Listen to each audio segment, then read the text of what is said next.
Virginia is the birthplace of the Confederacy. You can argue the birthplace, but it was certainly the capital of the Confederacy. And it could soon elect the first black woman governor in America's history. You'd think the glass ceiling types would be ecstatic about this. After all, Hillary Clinton says it's one of the most important reasons to elect Kamala Harris, that whole glass ceiling thing. Together, we've put a lot of cracks in the highest, hardest glass ceiling. On the other side of that glass ceiling is Kamala Harris raising her hand and taking the oath of office as our 47th President of the United States. Never had a black woman governor, but Winsome Earle-Sears isn't a Democrat. So now the fact that she's a black woman doesn't seem to matter. Diversity, I guess, is no longer our strength. Colby Hall is with us, NewsNation contributor, founding editor of Mediaite. I don't know about you, Colby. I was shocked she wasn't a guest on MSNBC this morning for her rollout. I am too. I have to tell you, great point.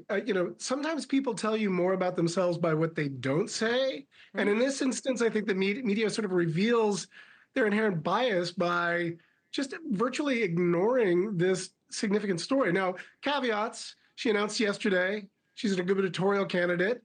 But again, as you say, Virginia is on the southern part of the Mason-Dixon line.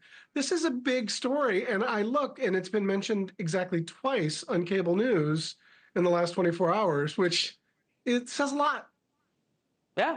And you think if this was, I don't know, there was a woman who, I guess, ran for governor down in Georgia, Stacey Abrams, was mentioned an awful lot more.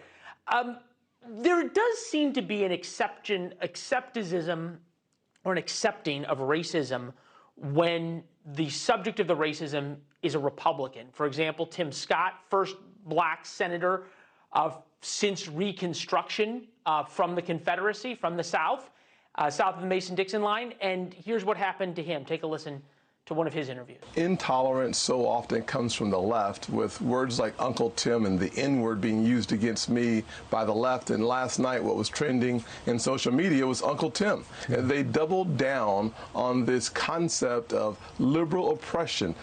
It is stunning in 2021 that those who speak about ending discrimination want to end it by more discrimination. So are we to believe effectively that those who speak all the time about diversity effectively are using diversity as a cudgel rather than something they sincerely care about? Well, racial politics are a complicated beast, and I'm not in a position to really comment on Tim Scott's experience, but I think your point stands that we use identity. Very often, mainstream media uses identity as a cudgel to promote their own sort of allies, whereas when there's someone with a political difference, it doesn't count. So it's clearly a double standard, and one that I think you're wise to bring up and call out.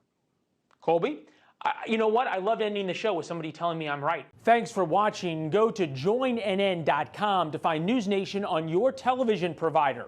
And don't forget to click the red subscribe button below to get more of NewsNation's fact-driven, unbiased coverage.